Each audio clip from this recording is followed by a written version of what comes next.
আমাদের মুখের গ্রাসটা আজকে বিপন্ন। আমাদের মুখের সামনে যে গ্রাসটা ছিল, যে 10 বছর হলো অনিয়মিত কর্মচারী নিয়মিত হবে, সেটাই 2018 31 জুলাই প্রথম ক্যাবিনেটে কর্মচারীদের কথা শোনার জন্য আমরা কাউকে পাইনি। আমরা বড় আশা ছিল এখন কর্মচারী খালি আছে, অবসর চলে গেছেন, তাদের একটা নির্বাচনী পতাকা প্রদান করতে হবে।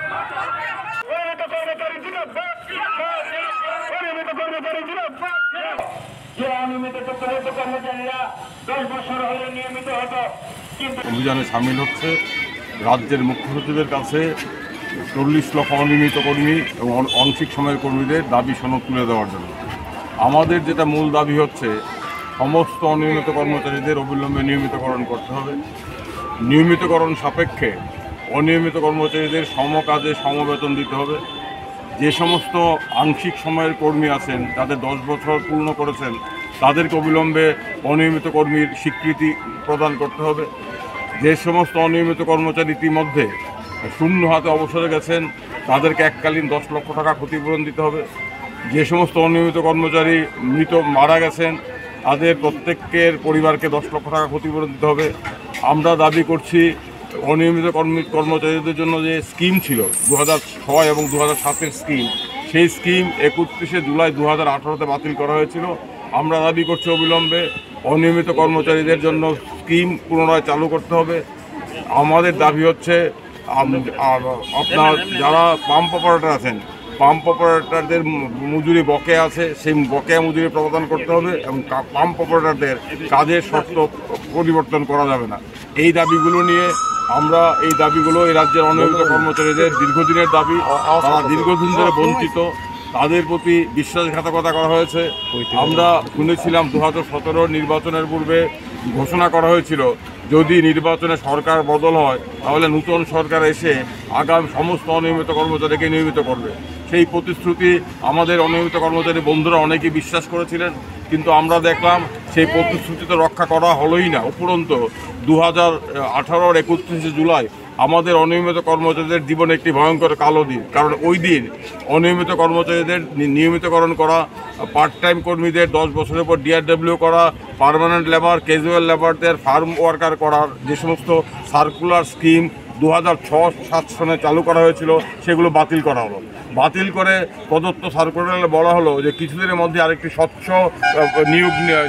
স্কিম তারা রূপায়ণ করবেন। কিন্তু 2018-র পর 7 বছর কেটে গেল, এখন অবধি নতুন কোনো স্কিম গ্রহণ করা হয়নি।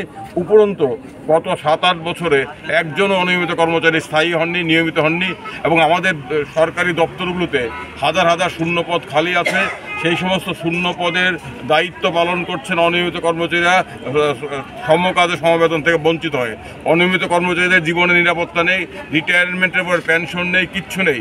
যারা অবসরে গেছেন তারা শূন্য হাতে গেছেন। ভারতবর্ষের ইতিহাসে এই ধরনের ঘটনা খুব কমই আছে যে 30 বছর 35 বছর ধরে অনিয়মিত অবস্থায় চাকরি করছেন, নিয়মিত করা হচ্ছে না। যদিও সুপ্রিম কোর্ট বলেছে অনিয়মিত কর্মচারীদের নিয়মিত করার জন্য স্কিম করতে হবে, কিন্তু আমাদের রাজ্য সরকার সেই নির্দেশ মানছে না।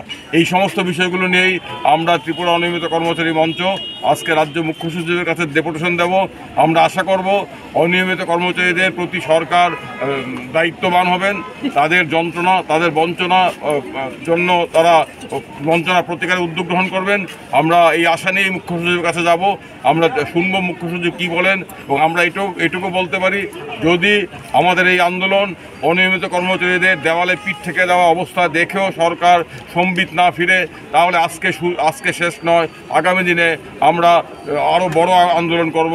আমরা শেষ দেখে ছাড়বো, কারণ আমাদের সামনে ভবিষ্যৎ অন্ধকার। এই ভবিষ্যৎকে আলোকময় করার দায়িত্ব আমাদেরকে গ্রহণ করতে হবে। 7-8 বছর ধরে আমরা কেঁদেছি, আমরা যন্ত্রণায় বিদ্ধ হয়েছি, কিন্তু আমাদের কথা কেউ শুনেনি।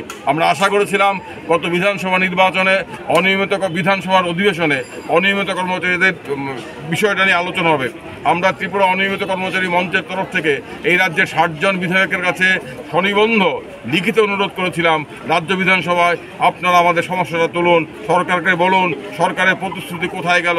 2017 সনে দেওয়া গালভরা প্রতিশ্রুতি এখনো পালিত হলো না, এই প্রশ্নগুলো সরকারের সামনে রাখুন।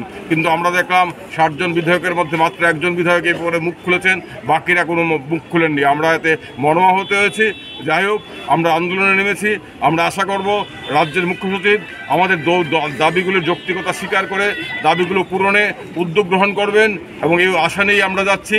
যদি ভবিষ্যতে দেখি আমাদের দাবিগুলো পূরণ না হয়, তাহলে আগামী দিনে আমরা আরও বৃহত্তর আন্দোলন করব। এই ঘোষণা দেওয়ার জন্যই রাজ্যের সমস্ত প্রান্ত থেকে অনিয়মিত কর্মচারীরা নিজের গ্যাটের পয়সা